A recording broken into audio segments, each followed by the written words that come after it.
మీ పేరెంట్స్ని అవమానించేవాళ్ళు, మీ పిల్లలని కించపరిచేవాళ్ళు,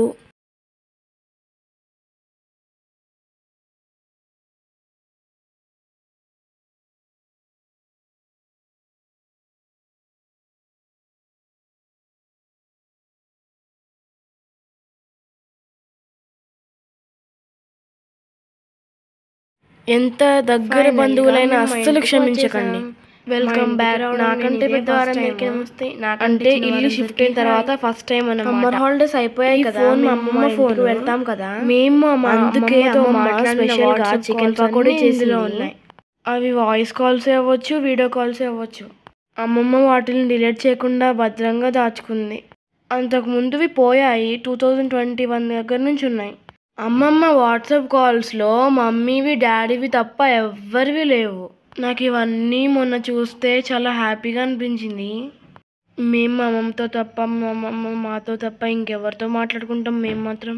కానీ ఇప్పుడైతే అంత ఖాళీ అయితే లేదులే, వీడియో కాల్స్ మాట్లాడుకునేంత టైం కూడా లేదు. రావడం, హోంవర్క్స్ చేసుకోవడం, తినడం, పడుకోవడం, మళ్ళీ లేవడం, స్కూల్కి వెళ్ళడం. నేను మార్నింగ్ 4కి లేచి చదువుతున్నాను. పడుకోవడానికే నాకు అంతగా టైం ఉండట్లేదు. అయినా అమ్మమ్మతోటి డైలీ మాట్లాడతాను, కానీ 1 or 2 minutes అంతే. నేను స్టార్టింగ్లో చెప్పినట్లుగా మన పేరెంట్స్ని మన ముందలే అవమానిస్తే అస్సలు ఊరుకోకండి. ఎందుకు ఒప్పుకోవాలి, ఎందుకు ఊరుకోవాలి మనం అసలు? మన పేరెంట్స్కి మనమే రక్ష, మనమే కాపాడుకోవాలి. అలాగే పేరెంట్స్కి కూడా చెప్తున్నాను, మీ పిల్లల్ని కనుక మీ కించపరిచినట్టు మాట్లాడితే మీరు కూడా అస్సలు ఊరుకోకండి. ఎందుకు ఊరుకోవాలి, మీరు ఎందుకు ఒప్పుకోవాలి? ఎవరికి ఉంటే వాళ్ళు తింటారు, ఎవరు చదువు వాళ్ళు చదువుకుంటారు. ఇప్పుడు గొప్పవాళ్ళు గొప్పగా బట్టలు వేసుకుంటారేమో, లేని వాళ్ళు తక్కువ ఖరీదు బట్టలు వేసుకుంటారేమో, అంతేగాని బట్టలు అయితే వేసుకుంటారు కదా, మానరు కదా. డబ్బు ఉన్నవాళ్ళు డబ్బును చూపించుకుంటారు, దానిదేముంది. ఇప్పుడు ఒక్కొక్కళ్ళకి ఒక్కొక్క టాలెంట్ ఉంటుంది. లేని వాళ్ళల్లో చదివే వాళ్ళు కూడా ఉన్నారు, ఉన్న వాళ్ళల్లో అసలు చదువు రాని వాళ్ళు కూడా ఉన్నారు. మరి దాని గురించి కూడా మాట్లాడాలి కదా, హోదానే చూపిస్తారే, దాని గురించి మాట్లాడరే. అందుకే ఎవరి టాలెంట్ వాళ్ళకు ఉంటుంది. ఒకటి టాలెంట్ వీడికి రాదు. దయచేసి ఒకళ్ళకొకళ్ళు కించపరుచుకోవడం, మాట్లాడే వాళ్ళు ఆపేద్దాం. హాలిడేస్ అయిపోయిన తర్వాత అమ్మమ్మ తాతగారు ఇద్దరు వచ్చి మమ్మల్ని దింపేసి వెళ్ళారు. వస్తూ మాకు అమ్మమ్మ ఇవన్నీ ఇచ్చింది. మమ్మీకి వంటింట్లో ఏవైతే కావాలో అవన్నీ ఇచ్చింది. పచ్చళ్ళు, నెయ్యి, సరుకులు, బియ్యం, స్నాక్స్ కూడా ప్రిపేర్ చేసింది. నాకెంతో ఇష్టమైన పనసపండ్లు చేసించింది. ఇంకా డాడీకి ఇష్టమని పల్లి పకోడీ కూడా చేసించింది. ఇదిగో టీ పొడి దగ్గర నుంచి, విమ్ దగ్గర నుంచి, నవరత్న ప్యాకెట్ల దగ్గర నుంచి, ఇంకా దేవుడికి అని చెప్పి కోకోనట్ ఆయిల్ కూడా ఇచ్చింది. రోస్టెడ్ సేమియా అంటే మనకు బాగా ఇష్టం అని చెప్పి రోస్టెడ్ సేమియా కూడా పంపించింది. ఇదేమో కారం, అదేమో సూజీ. పప్పులు కూడా చాలా రకాలు పంపించింది. పెసరపప్పు, కందిపప్పు, మినప్పప్పు, శనగపప్పు. ఇంకా ఇదైతే సున్నుండ కోసం వేయించి పంపించింది. ఇంకా దాన్ని మిక్సీ పట్టుకొని పంచదార కలుపుకొని సున్నుండలు చేసుకోవడమే.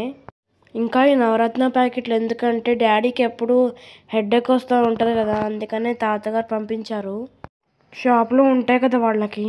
డాడీకి ఎప్పుడు హెడేక్ వస్తుంటుంది పాపం, సైట్లో టెన్షన్స్ వల్ల.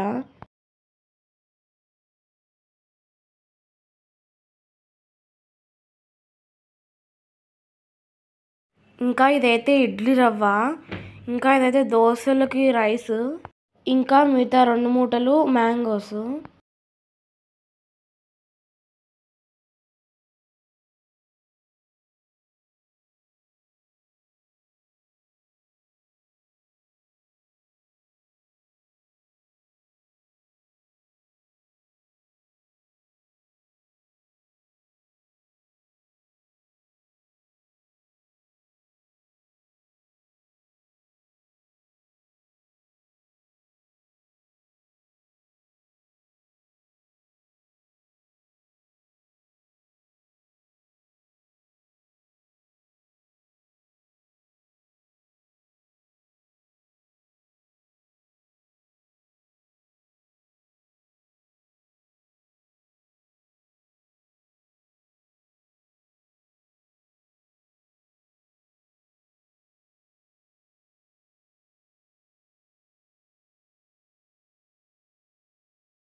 అమ్మమ్మ ఎప్పుడు సరుకులతో పాటు ఇంకా వేరే కామన్గా పంపిస్తుంటుంది, మీకు కూడా తెలుసు కదా. అవి ఏంటంటే ఈ గిన్నెలే.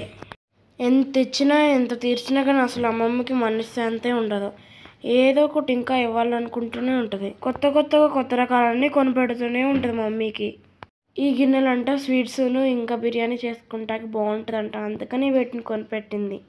ఈ గిన్నెంట ఫంక్షన్ అని చేసుకుంటున్నప్పుడు చక్కెర పొంగలు చేసుకుంటాకు ఉంటుందని కొనిపెట్టిందంట. అసలు ఇలాంటి చక్కెర పొంగల్ చేసుకునే గిన్నెలు అలాంటివి ఎన్నో కొనిపెట్టింది మమ్మీకి అసలు. కానీ ప్రతిసారి స్వీట్ కంటది, బిర్యానీ కంటది, రైస్ కంటది ఎప్పుడు. ఇవేమో కూరగాయలు, చింతపండు, కరివేపాకు, ఇవేమో నెయ్యి. నేను చెప్పాను కదా నాకు ఈ ఫేవరెట్ అని, నాకు ఈ క్యాన్లో పంపించింది. మళ్ళీ డాడీ ఫేవరెట్ అని కూడా చెప్పాను కదా, పల్లి పకోడీ అని, అదే ఇది.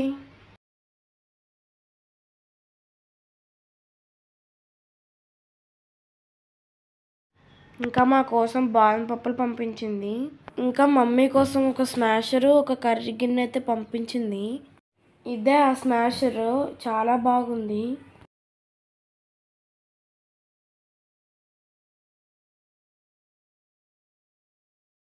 ఇదే ఆ బౌల్, చాలా వెయిట్ ఉంది. 1/2 kg కర్రీ అయితే దీంట్లో కుక్ చేసుకోవచ్చు ఈజీగా.